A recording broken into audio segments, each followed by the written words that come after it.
आज हम बात करेंगे भारतीय राजनीतिक रणनीतिकार श्री प्रशांत किशोर की, जो कि अभी बिहार के चाणक्य माने जा रहे हैं। प्रशांत किशोर एक भारतीय राजनीतिक रणनीतिकार और चुनावी प्रबंधक हैं, जिन्होंने कई प्रमुख भारतीय राजनीतिक दलों और नेताओं के लिए सफल चुनावी रणनीतियां तैयार की हैं।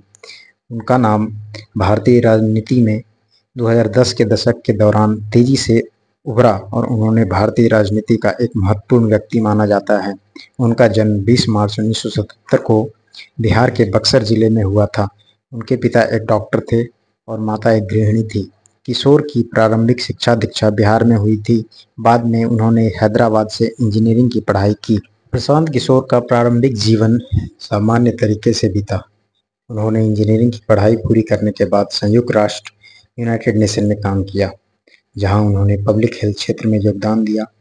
संयुक्त राष्ट्र में काम करने के दौरान उन्होंने दुनिया के विभिन्न हिस्सों में यात्रा की और समाज सेवा में योगदान दिया, लेकिन उनका असली जुनून राजनीति में था और इसी वजह से उन्होंने राजनीति में कदम रखने का फैसला किया।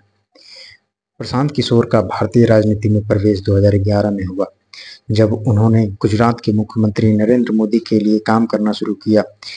उन्होंने नरेंद्र मोदी की 2012 के गुजरात विधानसभा चुनावों में जीत सुनिश्चित करने के लिए एक नई चुनावी रणनीति तैयार की, जो काफी सफल रही।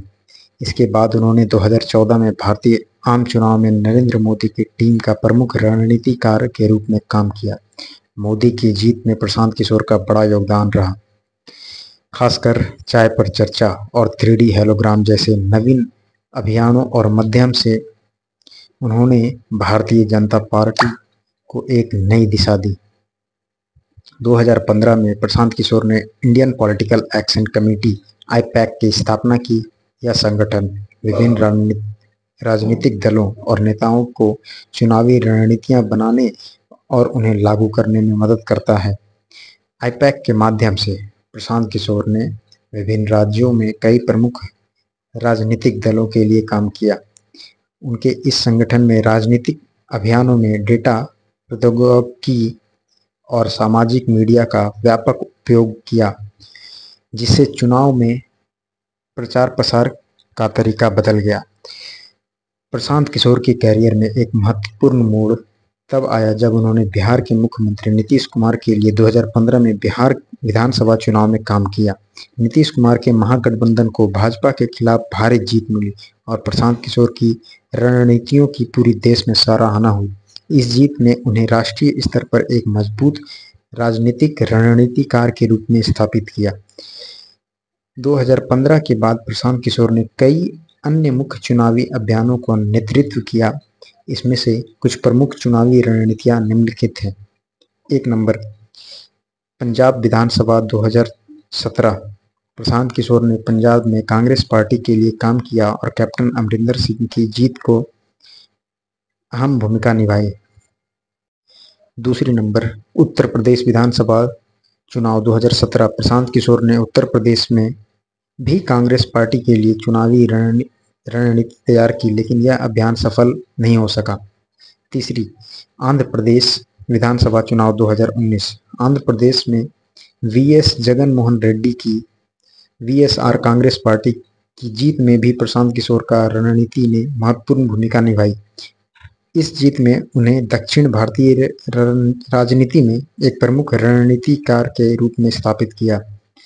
नंबर 4, पश्चिम बंगाल विधानसभा चुनाव 2021। ममता बनर्जी की तृणमूल कांग्रेस के लिए प्रशांत किशोर ने चुनावी रणनीति तैयार की।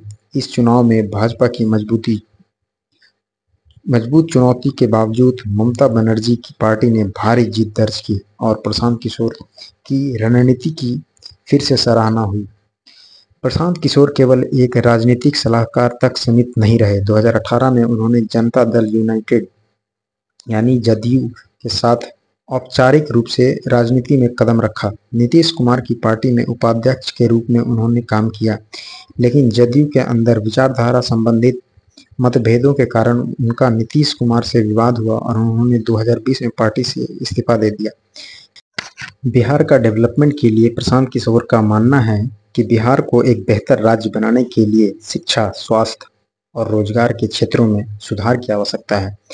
उन्होंने बिहार में बात बिहार की नामक एक अभियान भी शुरू किया, जिसका उद्देश्य बिहार के विकास और इसकी समस्याओं पर चर्चा करना है। उनका सपना है कि बिहार देश के अग्रणी राज्यों में शामिल हो और इसके लिए वह अपने विचारों को जन जन तक पहुंचाने का प्रयास कर रहे हैं। प्रशांत किशोर के कुछ विवाद और आलोचना। प्रशांत किशोर की सफलता के साथ साथ उनके करियर में विवाद भी रहे हैं। कई बार उन पर यह आरोप लगा कि वे केवल चुनावी प्रबंधक हैं और उनकी रणनीतियां अल्पकालिक होती हैं।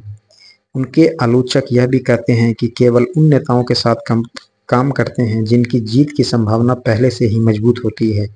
इसके अलावा कई बार उनकी रणनीतियां विफल भी हुई हैं, जिसे कि उत्तर प्रदेश में कांग्रेस के लिए उनका अभियान जो कि सफल नहीं रही थी। लेकिन इन आलोचनाओं के बावजूद प्रशांत किशोर की सफलता को नज़रअंदाज नहीं किया जा सकता। इनकी भविष्य की दिशा। प्रशांत किशोर का भविष्य भारतीय राजनीति में एक महत्वपूर्ण भूमिका निभाने की ओर इंगित करता है।